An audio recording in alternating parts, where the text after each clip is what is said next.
Hello, I'm Grant, and welcome to Second Plate, a cooking show that focuses on reusing ingredients and using stuff that you already have around the house. So today I wanted to do banana bread. This was actually one of the first things that really got me into cooking. Not because there's anything particularly special about it, but it was like I just pulled out a cookbook at my parents' house and I was looking through it, and it was the one thing where I had everything already to go and make it because it doesn't require yeast. It has basically the normal staples you use anyway, so flour, salt, sugar, and pretty much I think everyone who ever buys bananas always has some that are about to go bad, and it's just the perfect recipe to use those. Basically, I imagine like there's this kind of like life cycle I go through with bananas where it's like, oh, I'm gonna buy a bunch, I'll eat like 2, and I end up with like 3 or so that always eventually end up being banana bread. It's just inevitable that I know when I buy, it's like, that's what's gonna happen even though I tell myself not. So it's a really good recipe to have just kind of in the back of your mind if you need to quickly put something together, say you have people coming over, or if you just wanna kind of make those bananas last a bit longer and feel like you didn't just splurge and buy too many. So again, I'm Grant, this is Second Plate, and let's get cooking. I'm gonna start off with just some flour. I have all my dry ingredients. I usually mix them first. This is something where, this is really convenient where if you make this a lot, you can actually make this ahead of time. It's something that I've been kind of experimenting with where I would just, if I knew, okay, on Thursday I'm gonna make banana bread, I would make all the dry ingredients together ahead of time so that even though I may not have even bought bananas yet, I just have that, say, in like a Tupperware container, and you can make it so quick because you don't have to measure out all those amounts, or you can do it on the fly. It's not that big of a deal. So this is gonna make about, I'd say 1 and 1.5 loaves, depending on how much you add for bananas. So you can scale this up or down. It's a recipe that you'll want to kind of feel it out as you go. So I'm starting with 2 cups flour, and that's kind of my base. I'll add more or less depending on how much I want to make, but that's my goal. Make 1.5, maybe put in some more if you want like really tall, thick loaves, or cut it down a little bit less if you want to have just one really solid loaf and not maybe like too many ones. It all really depends on you and the size of your bread pans. So 2 cups flour. I then have some other stuff. I have ½ teaspoon of salt. This is just some simple, very finely coarse salt. You can also use kosher salt. I really don't think there's too much of a worry about using like really finely ground salt versus thicker stuff. I haven't really seen it matter for baking dishes, but I'm sure there's a really like specific thought process. So I have 1½ teaspoons baking powder. I'm gonna add that in. That's something that is important to be specific about because the baking powder, unlike the other ingredients that go into this, are necessary for just like the raw chemical reaction to happen. Like you can kind of fudge around, say the sugar, the salt to like your own taste, but make sure you get that in and you have baking powder, not necessarily baking soda or anything, just slightly off. It needs to be specifically that. Cool. Then I'm gonna add in some simple spices. So I have just some nutmeg. This is optional, but I like it. More than anything, these optional spices just make it smell nice and it's kind of cool. You need to put in a lot if you really want to taste it, but I like a little bit, just kind of all throughout the loaf. So I got nutmeg, I have allspice, and oh yes, cinnamon. This is something where I put it in just a little bit because I don't want anything overpowering, but again, it's like those 3 things are kind of what makes it smell almost like Thanksgiving-y or like fall, autumn kind of like atmosphere to it. So I like putting those in, but it is entirely up to you how much or how little you put in. Like I basically just kind of eyeball it like, yeah, you know what, that's enough to kind of give the flour a decent color, if that makes sense, where I can tell it's mixed somewhat, but I don't have any specific measurements. I've tried plenty of times going like really hard in on one like individual recipe. So I'll say like, you know what, this is gonna be the nutmeg loaf, just so I can kind of feel out how much I like nutmeg, or this is gonna be like the allspice loaf. But basically I just kind of put them in equal amounts, but it depends on what we're feeling out today. So then for sugar, I have 3/4 cup of sugar. This is something you can vary a lot. I went back and forth on what recipe I wanted to follow for banana bread because I had one I used for a long time because it always got really good feedback. I think it was just like a Betty Crocker recipe, but whenever I made it, I always knew when people would like compliment me, it's like, well, this uses like 2 cups of sugar and a ton of butter. And I'm like, that's why everyone likes it, because it's just got a ton of butter and sugar. So I try to dial this back, but unlike the baking powder, That's something where if you want really sweet, really nice banana bread, just add more butter, add more sugar. But it's not required, so if you want to kind of pull that back, that's not bad either. So I'm just going to kind of sift this through, make sure it gets evenly mixed. You can use whatever you have on hand. That's what I also kind of like about this recipe is like it's nice to have like a whisk, but if you use a fork, perfectly fine too. Cool. Going to set this aside then while I move on to my wet ingredients. These are the ones you would actually make like the day of, although you could also make the dough in advance. So what I have first is I have some butter. This has been softened, which is why it's in Tupperware. Basically, you don't want to pull it straight out of the fridge because it's going to be too hard to mix. So ideally, you want to pull it out, say, 30 minutes in advance, or if you have butter, you just keep out like in a butter tray. That works really well as well. One thing I'll do is I'll cut it up. That helps it, just the surface area, kind of melt faster. You don't want it to melt necessarily, but you want it softened. The other thing I always try to do is I put it on something metal. It's the same thought process as if you were thawing something. So like my stovetop's metal, so usually I'll just put it in a container like this or just on the plastic, put it on there, and it's significant how much faster it will soften versus just being like 2 inches over on the counter itself. So that I kind of call out more than anything just because I'll always forget to soften it. I'll just say like, oh yeah, butter, I have that. And I'll go get it, and it's like super hard, and it's like the first thing I need to mix, and I'm just always like, dang it, next time I'm gonna remember to pull it out of the fridge 30 minutes ahead of time. All right, then we have our bananas. So this recipe itself, it calls for 3 bananas. Ideally, you want them to be very overripe.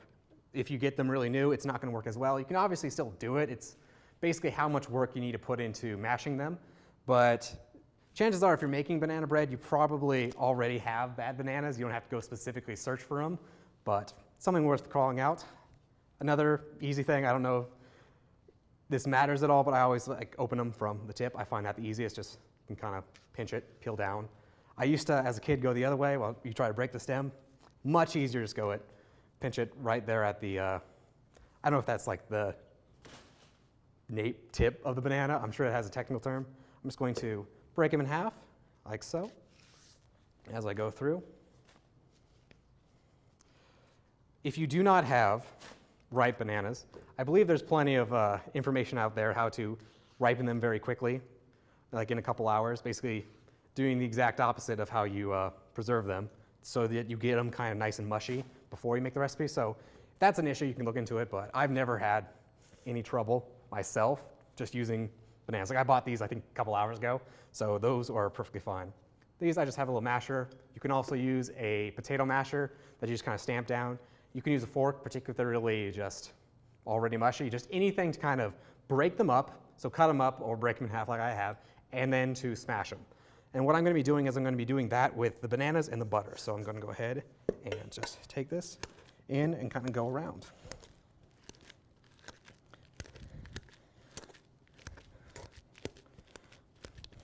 This is probably one of the more fun parts of the recipe. It does make it a little bit harder if you want to make like a lot of banana bread, because if you're going to cook like 15 loaves, at that point I'd almost just like toss them in, maybe not a blender, but a food processor, something where you can kind of help that out. However, for like an individual loaf or two, that's probably overkill. And one thing I do dislike about this recipe is just sometimes the number of pans you have to use, and dough is just always hard to get off stuff. So I don't want to use more than I need to, if that makes sense. Cool. I'm going to take that there. Now we're going to go on to mixing. The first thing I'm going to put in is my eggs. I like to call out just when you use eggs, that is something that needs to be cooked to a certain temperature. So if you are going to, say, taste it to kind of get the flavors right, ideally do it before you put the eggs in, or taste the dry stuff if you can kind of tell how that's supposed to come out. You know, anything to get around like using the actual egg stuff to taste, because that's risky. So I have a simple little hand mixer. Again, this amount comes out where it's like just the right size for a hand mixer, even though the dough gets a little like thick. However, if you have a really nice, like, I want to say like a desktop or countertop mixer, that will also work. Although if you're going to go to that trouble, I'd say make a couple loaves just because it's almost overkill. So basically I'm going to go in and just kind of scrape this. I'm mixing mainly the eggs, banana, and the butter at first, get that all consistent, and then I'm going to start slowly adding in my dry ingredients. taking time to kind of like let it form and even out before I add more in. Like, don't just go ahead and dump the whole thing in, because then it's going to be just unmanageable. It will work, but it's just not going to be easy. So I'm going to go in here and start by breaking these egg yolks and then just going around.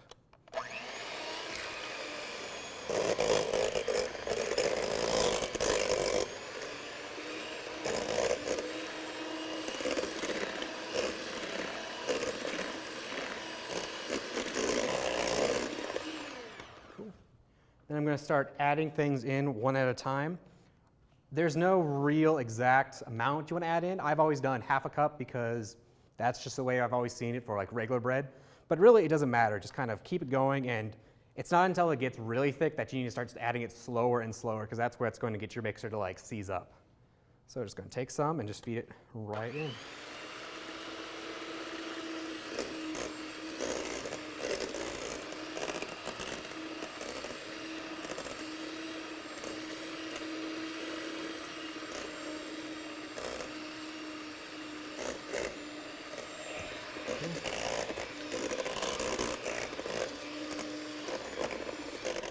Nice. Now that I have a decent kind of paste going, I'm going to add some just vanilla extract. This again is optional. You either really like it or you don't. I'm going to put about a teaspoon in, although I usually just kind of wing it.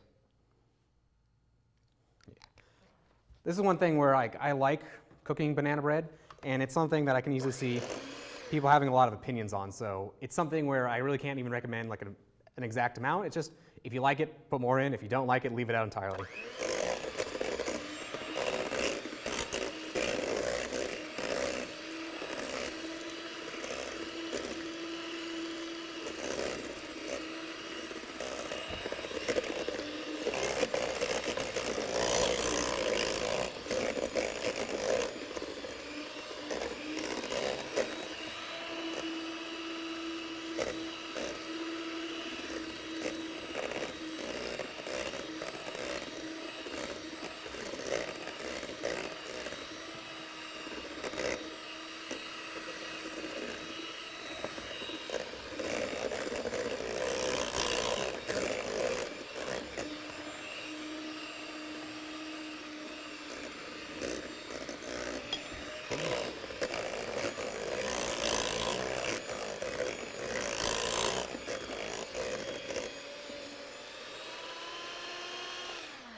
Cool. And I'm going to actually eject these now. One of the things that's kind of annoying about this dough is actually cleaning it. So that's one reason I wanted to call out. You don't actually need to have a mixer to do this. And I always found it easier to finish it with just a spatula, because I'm going to be needing one anyway to move it to the pans. And again, I have a small little hand mixer and it can't really handle the thicker dough. So don't feel like you need it. Again, the reason I like this recipe is you need basically nothing to do it. Like, yeah, it's nice if you're going to make huge batches, but it doesn't hurt to say use a fork, use a little spatula. It doesn't matter if you don't have all the spices, just kind of feel it out. It's a very good last minute recipe. And in fact, like the term, a lot of times you'll see this in cookbooks, is a quick bread, because it doesn't need yeast, which means you don't need to let it rise. The only perishable ingredient usually is, say, the butter, I guess you could say, and the bananas. So it's just really good to kind of have it around. And luckily I don't have to cook for large amounts of people that often, but it does seem like it'd be the perfect fix where, say, if you're having people over for some kind of family function, say Thanksgiving or whatnot, make the dry mix the day in advance, and you could just easily mash up everything else, or you could probably make the dough a day in advance, honestly. And then you just kind of pour it in, say, the next morning, and you have fresh banana bread the next day. I'm actually I don't want to say I'm not a huge fan of banana bread, but it's not my go-to, but I know some people just love it. Like my sister was always into it, and the other thing she always enjoyed was just like putting say walnuts and chocolate in it. That's something I guess is controversial, because some people absolutely love that. They really like that dark, bitter taste to it, whereas for me, not so much. I do like the nuts. Like the walnuts, I think, go very well with this. It kind of depends on what you want the bread to be. I think adding walnuts makes it stand alone a little bit better, whereas if it's just as is, I would say use it to complement some other meal, like a breakfast, something like that.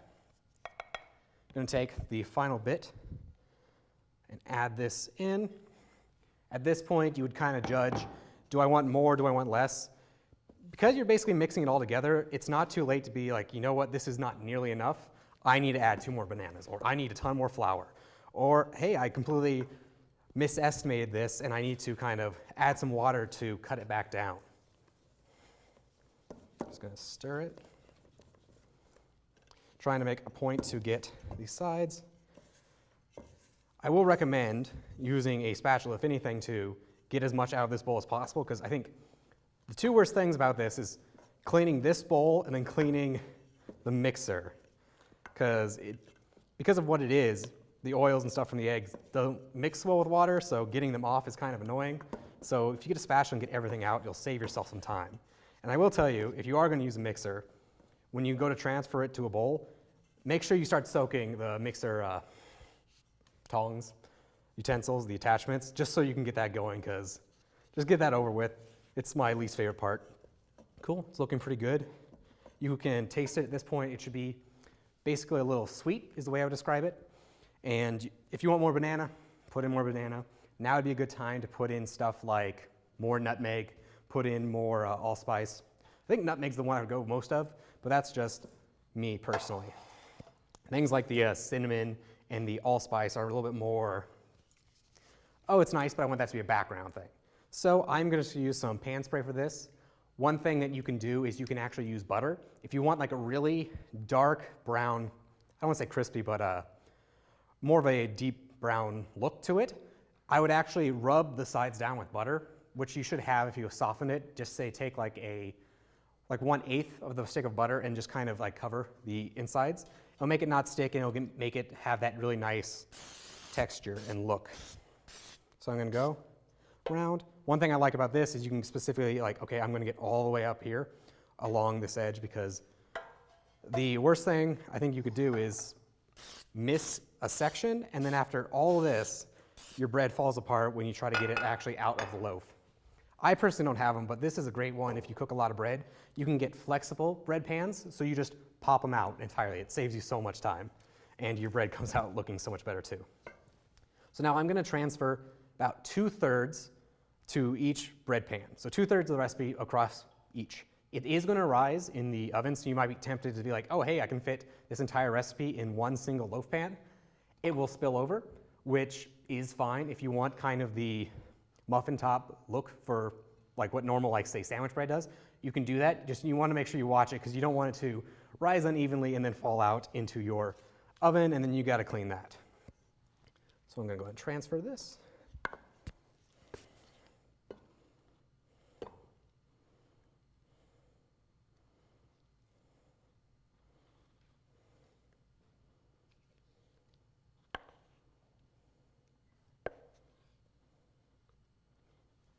Cool. What I'd like to then do is kind of smear this around, because I want to make sure it covers the actual base. Because even with like this is going to be probably a smaller loaf until I add the rest of this. But I do want it to be nice and square. Now, one optional thing that I'm going to do is I actually have cocoa powder. This is something where entirely optional. Again, a lot of people really like it. What ideally I want to do is I want to add it to the top layer, and then you kind of want to, almost like you're flipping an omelet, flip over the entirety of the dough. And what that should do is when you cut into it with like a cross section, you'll have that kind of marbling effect. If you just pour it in like right across, you'll have this really tiny layer that's really thick and very like overpowering, when you instead want to have it kind of stretched out through the entire thing, just in like small amounts, if that makes sense. You don't want a giant pocket of it, and you want a single slice to have a good amount, but also you specifically don't mix this in with the dry ingredients, because if you mix it throughout the entire thing, it's going to be way too much flavor. This is kind of like a really bitter chocolate, or you'll end up not tasting it at all because it's way too dispersed. So particularly for this one, I'm going to go ahead and add that stuff in, and then flip it and add the rest of the dough. Yeah, let's stick to just this one. Cool. So I'm going to get some more in here now.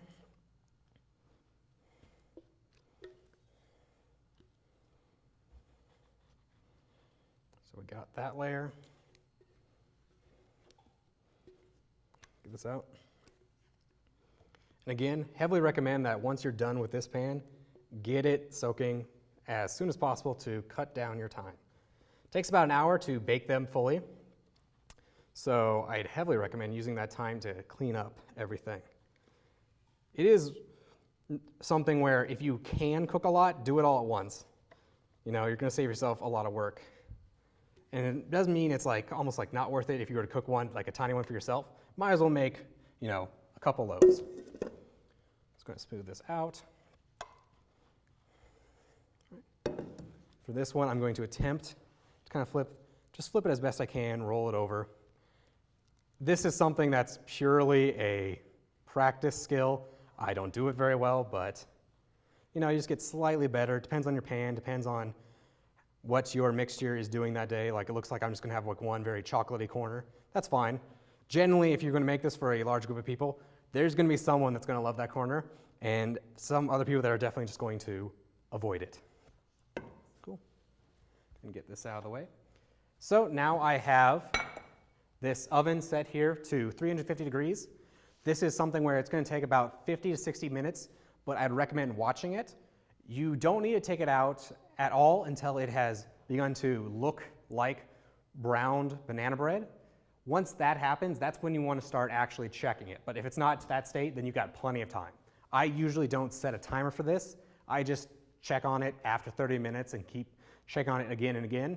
And the way we're going to know it's done is if you can just take some kind of utensil. The classic one is a toothpick.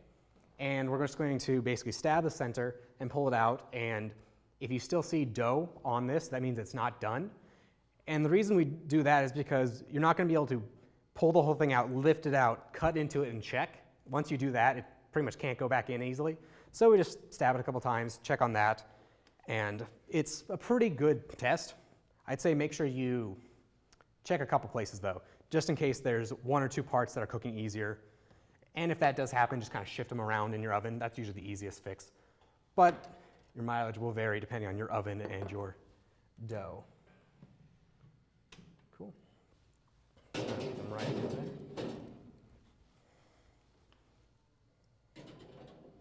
All right, and then we're going to let those sit for about 50 to 60 minutes, and then we're going to check them for the first time.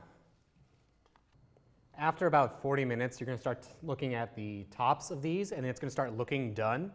So what I'm looking for is this brown crisping on the top. The more butter you use, the darker brown it's going to be. If you want, I suppose you could even like brush it once it's kind of formed to get an even darker browns, like brush it like water. Maybe even an egg wash if you're being really interesting. I've never tried it, but I bet it would work. Now, this does not mean it's done. It just means it's approaching doneness, and this is why I don't always set a timer. I just kind of feel it out, because once you see that, then give it maybe like 10, 20 minutes and pull it out, and we're going to test it like I said before. So, I'm gonna go ahead and get this. I like to grab the thickest one because that's the one that's usually going to take longer to cook, so it's the best one to test. I use toothpicks, or if I don't feel like pulling them out, I'll usually just use my meat thermometer because it's basically a giant metal toothpick. And what I'm going to do is I'm going to pierce it basically a third of the way in, center, third of the way there. And what I'm looking for is I'm looking for no dough to come out on this toothpick. It's not foolproof because you can always get different pockets based off of your oven that either aren't fully cooked, or maybe you hit one that was cooked faster than the rest, and you're just trying to average it out without literally getting in there and cutting it up and then finding out you need to put it back in. So I'm just going to go ahead and do that. Stab it in, stab it in, stab it in. Particularly where I'm looking is along this crease that you're always going to get. It will rise in the oven. So this part is the part that's pretty much always going to be the last part to get fully formed. So that's why I try to specifically stab in there. Plus then you don't have to like puncture this crust. I suppose you could go like right in the corner, but that's pretty much always going to be done. So yeah, just pull it out, check it. So it's okay if you get some on there because you want it to be a little bit moist, but what you're not looking for is pulling out a bunch of wet dough. If it's still like that, put it back in for a couple more minutes, test it again. If you use something small like a toothpick, you can basically stab it as many times as you need to, and it's not going to leave a huge impression. Whereas if you use something like a knife, try not to overdo it because you'll end up with all these little holes and it's going to make it hard to cut. it's gonna be super noticeable and just won't be picture perfect. It's another reason why I like to test like the biggest one, because then you don't have to get in and mess with the other. So now that that's done, I'm going to grab the other one and pull it out. This is where you can see whether or not you properly greased or buttered your pans. So I like to just kind of look. I like this one the most, this pan, just because I can look underneath it and see kind of how it came out all around. This is looking pretty good. And now getting this out can be a process. That's why if you can ever get like the flexible ones, it makes your life so much easier because you won't break the loaf. So what I'm going to go here is I'm going to separate this like so. This one's looking like it's fine already, but I purposely go around every one and try to break any stickiness on the outsides, because when you flip this over or however you pull it out, one side sticking is how the bread dough gets torn, because half it's going to stick, the other half's going to fall out. It's still pretty moist, so it'll just tear. Not ideal.